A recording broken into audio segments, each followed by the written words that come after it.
Hola, curiosas y curiosos. ¿Sabéis si las mujeres podían participar en los Juegos Olímpicos de la antigüedad? ¿Sabéis que los hombres participaban desnudos? ¿Sabéis cuáles eran las estrellas del deporte en esa época? Soy JJ Priego, esto es Historias de la Historia y con el vídeo de hoy vais a sudar. Ya veis, aquí se cuenta la historia de otra forma. Así que si quieres saber más, acompáñanos.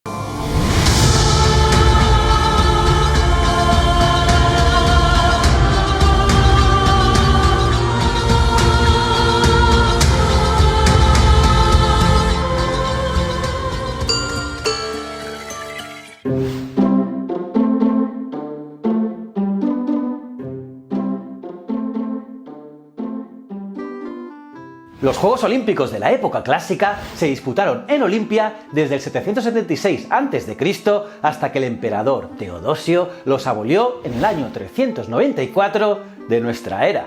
De hecho, curiosamente, se llamaba Olimpiada al periodo de 4 años que transcurría entre cada edición de los Juegos, no a los propios Juegos como se le llama hoy en día. Y aunque no eran los únicos Juegos de Grecia, ya que también se celebraban los Píticos en Delfos, los Ítmicos en la Istmo de Corinto y los Nemeos en Nemea, sí que es verdad que eran los más antiguos, y sobre todo eran los que más prestigio aportaban al ganador. Y como no, a la polis que representaba. La polis era la denominación que se daba a las ciudades-estados independientes en la antigua Grecia. Pues bien, una vez promulgados los Juegos, se firmaba la llamada Paz Olímpica, y los hombres griegos y libres, en representación de diversas ciudades-estado, competían en diferentes pruebas por la gloria. En palabras del poeta Píndaro, el vencedor, el resto de sus días, tendrá una dicha con sabor de mieles. Curiosamente, uno de los atletas más famosos de la época clásica fue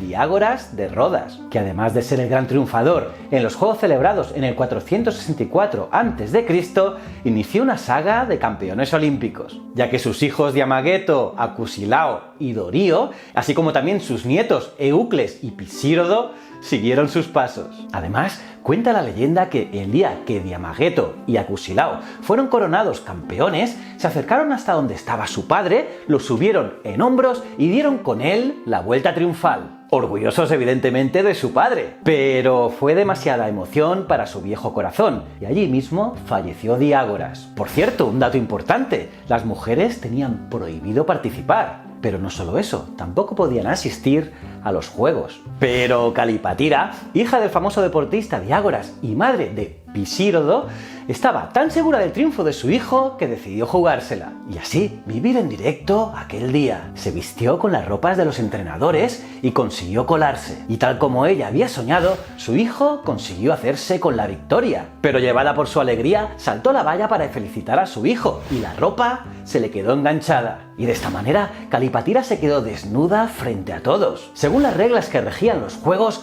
el castigo para las mujeres que infringiesen la ley sería ser despeñadas por el monte Tipeo. Sí, lo que oís, nada de fair play. Las lanzaban desde un monte, tremendo. Pero en honor a su padre, hermanos e hijo, que eran campeones olímpicos, los jueces le perdonaron la vida. Y desde aquel momento se promulgó una nueva norma que obligaba a los entrenadores a ir desnudos. Sí, pero ojo, que igual que los atletas, que también iban en pelota picada. Allí las marcas de ropa se hubieran comido una mierda y los tatuadores se hubieran forrado. En fin, seguimos. El hecho de que el entrenador fuese desnudo era para que ninguna mujer se volviese a colar. Pero ojo, que algunas fuentes hablan de una mujer que consiguió vencer en los Juegos, concretamente en las pruebas ecuestres. Eso sí, curiosamente sin estar presente. Y la explicación es que el ganador no era el jinete, que lógicamente era un hombre, sino el propietario del caballo. Por lo tanto, daba igual quien lo montase.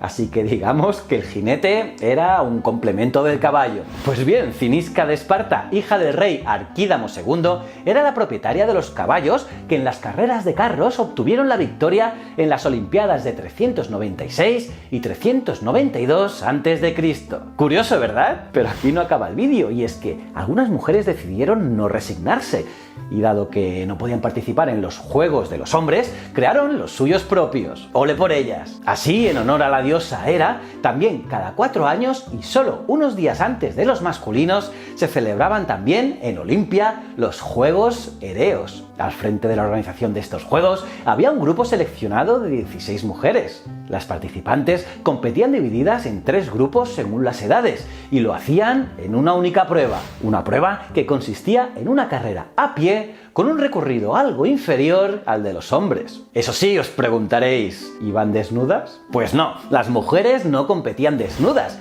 Llevaban una túnica corta por encima de la rodilla y tenían descubierto el hombro derecho hasta el pecho. Además, debían llevar el pelo suelto. Y al igual que los hombres, las vencedoras en los Juegos Ereos, normalmente espartanas, eran coronadas con olivo. Y es que, sabiendo que las mujeres de Esparta ejercitaban sus cuerpos desde muy jóvenes, es normal que fueran las que acaparasen todos los honores. ¿Cómo os habéis quedado, curiosas y curiosos? ¿Qué os ha parecido esta historia?